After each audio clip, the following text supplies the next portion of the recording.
নমস্কাৰ বন্ধুসকল, ভালে আছেনে? মই মানস। আজি বনাম এটা ৰিকুৱেষ্ট ৰেচিপি, কাবুলী চানাৰ শুকান ভাজি। ভাইটি এটা ৰিকুৱেষ্ট কৰিছিলে ৰেচিপিটো। যি কি নহওক, ভিডিঅ'টো যদি ভাল লাগে আপোনালোকৰ, শ্বেয়াৰ কৰি দিব অন্ততঃ। নিজৰ লগতো আনকো চোৱাৰ সুবিধাখন দিব আৰু। দেৰি নকৰি ৰেচিপিটো কেনেকৈ বনাইছিলোঁ চাওঁ আহকচোন ভিডিঅ'টো। কেৰাহীখন পাতি দিলোঁ। কেৰাহীখন গৰম হ'ল, এতিয়া তেল দি দিম। মিঠাতেল দিছোঁ। তেল গৰম হৈছে। গৰম তেলত দুখিলামান তেজপাত, দালচেনি টুকুৰা কেইটামান আৰু কেইটামান ইলাচি দিছোঁ। ইলাচিকেইটা ভাঙি দিছোঁ, নহ'লে ইলাচিকেইটা ফুটি যায় তেলত কেতিয়াবা। অলপ সময় এনেকৈ লৰাই ভাজি ল'ম। ইলাচিৰ পৰা ধুনীয়া গোন্ধ এটা আহিব, দালচেনিৰ পৰা। অলপ ৰঙচুৱা হ'লেই মই ইয়াত পিঁয়াজখিনি দি দিম। কাটি লৈছিলোঁ সৰু সৰু জোখৰ।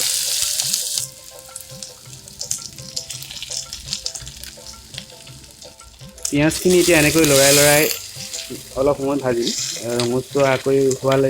ৰঙচুৱা হোৱালৈকে ভাজিম। অলপ সময় লাগিব পিঁয়াজ ৰঙচুৱা হ'বলৈ। পিঁয়াজখিনি প্ৰায় ৰঙচুৱা হ'লগৈ। এতিয়া মই ইয়াত বিলাহী এড কৰি দিম। এতিয়া বিলাহী 4টা লৈছোঁ, কোনো চাইজত কটা নাই। এনেও গলিব বিলাহীখিনি, সেইকাৰণে চাইজত নাকাটিলোঁ। অলপ লৰাই দিম।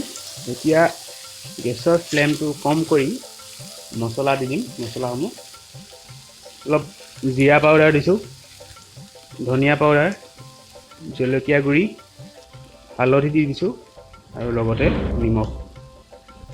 আটাইখিনি এতিয়া ভালকৈ মিক্স কৰি দিম। নিমখ সোনকালে দি দিলে বিলাহীখিনি গলিব, তেতিয়া সেইকাৰণে নিমখ আগতীয়াকৈ দি দিছোঁ আৰু অলপ সময় ঢাকনখন মাৰি এতিয়া থৈ দিম। অলপ সময়ৰ পাছত বিলাহীখিনি ধুনীয়াকৈ গলি গৈছে আৰু গলিব দিব বিলাহীখিনি একেবাৰে। এই মছলাখিনি আটাইখিনি ভালকৈ ভাজি ল'ম। যদি মছলাখিনি ভালকৈ ভজা নাযায়, তেতিয়া শাকখনৰ টেষ্টেই নাহিব।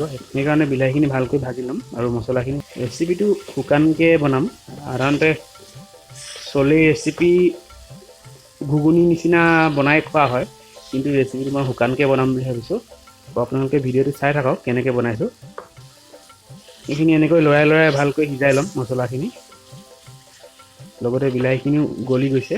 এইখিনি আকৌ ঢাকনখন মাৰি কিছু সময় থৈ দিম। গেছৰ ফ্লেমটো মিডিয়ামতে থ'ম। অলপ সময়ৰ পাছত বিলাহীখিনি একেবাৰে গলি গ'ল আৰু মছলাখিনিও ভালকৈ সিজি গৈছে। এতিয়া মই ইয়াত বস্তু এটা দিম। বস্তুটো হৈছে আদা নহৰু পিছা। আপোনালোকে মোৰ আগৰ ভিডিঅ'বোৰ হয়তো দেখিছে, আদা নহৰু মই পিঁয়াজৰ লগতেই দিওঁ।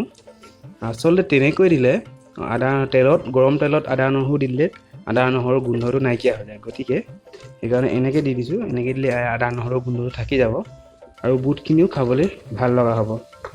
ভালকৈ মিক্স কৰি দিম। আদা নহৰুখিনি যাতে মিহলি হৈ যায় পিঁয়াজখিনিৰ লগত। আচলতে এই মছলাখিনি ওপৰতে নিৰ্ভৰ কৰিব শাকখন খাবলৈ কিমান ভাল লগা হ'ব। সেইকাৰণে এই মছলাখিনি ভালকৈ বনাওঁতে অলপ সময় এনেকৈ আকৌ লৰাই ভাজি ল'ম। এতিয়া মই ইয়াত বুটখিনি দি দিম, কাবেলি বুটখিনি। বুটখিনি মই কুকাৰত বইল কৰা নাই, জেনেৰেল কেৰাহীতে বইল কৰি দিছোঁ। আৰু একেবাৰে বইল কৰি ভাঙি নেপেলাব। ঘুগুনি বনোৱাৰ আগতে কৰি নেপেলাব, তেতিয়া খাবলৈ বেয়া লাগে। সেইকাৰণে কোমলকৈ বইল কৰি ল'লেই হৈ যাব কেৰাহীত। আচলতে সকলোৱেতো দাঁত আছে, চোবাব পাৰিবই। এতিয়া এইখিনি ভালকৈ মিক্স কৰি দিম বিলাহীখিনিৰ লগত। বইল কৰোঁতে বুটখিনি মই নিমখ দি দিছিলোঁ। নিমখ অলৰেডি আছে বুটখিনিত, সেইকাৰণে নিমখ নিদিওঁ আকৌ। এতিয়া গেছটো মিডিয়ামত থৈ ঢাকনখন মাৰি দিম অলপ সময়ৰ কাৰণে, ধৰক 1-2 মিনিটৰ কাৰণে। অলপ সময়ৰ পাছত ঢাকনখন খুলি অলপমান লৰাই দিম। গেছৰ ফ্লেমটো মিডিয়ামত থৈছিলোঁ, অলপ লৰাই। এতিয়া মই মছলা দিম। মছলাৰ ভিতৰত হৈছে চলে বনাইছোঁ যেতিয়া চলে মছলাই দিব লাগিব। তো চলে মছলা দি দিছোঁ, এচামুচ দি দিছোঁ ভাল কোম্পানীৰ চলে মছলা। আৰু মছলা দি ভালকৈ মিক্স কৰি দিম চলেখিনিৰ লগত। আৰু লগতে কেইটামান জলকীয়া এড কৰি দিছোঁ, কেঁচা জলকীয়া। আপোনালোকে যদি বেছিকৈ জ্বলা খায়, তেতিয়া পিঁয়াজ ভাজোঁতে সৰহকৈ জলকীয়া কাটি দিব, কেঁচা জলকীয়া। বা আদা নহৰু পেষ্ট বনাওঁতেও জলকীয়া পিচি দিব পাৰিব লগতে, তেতিয়া পুৰাব। এতিয়া মই এইকেইটা জলকীয়াকেইটা এনেই দেখিবলৈ ভাল লগাৰ কাৰণে দিছোঁ আৰু। ঢাকনখন মাৰি গেছৰ ফ্লেমটো একেবাৰে ল' কৰি 2-3 মিনিটমান কাৰণে থৈ দিম। 2-3 মিনিটমানৰ পাছত আকৌ লৰাই দিম চলেখিনি বা কাবেলি বুটখিনি। ৰেচিপিটো ৰিকুৱেষ্ট ৰেচিপি আছিলে, ভাইটি এটা ৰিকুৱেষ্ট কৰিছিলে আৰু ৰেচিপিটো সকলোৱে জনা ৰেচিপি। আপোনালোকে কেনেকুৱা পালে ৰেচিপিটো জনাব কমেণ্ট কৰি।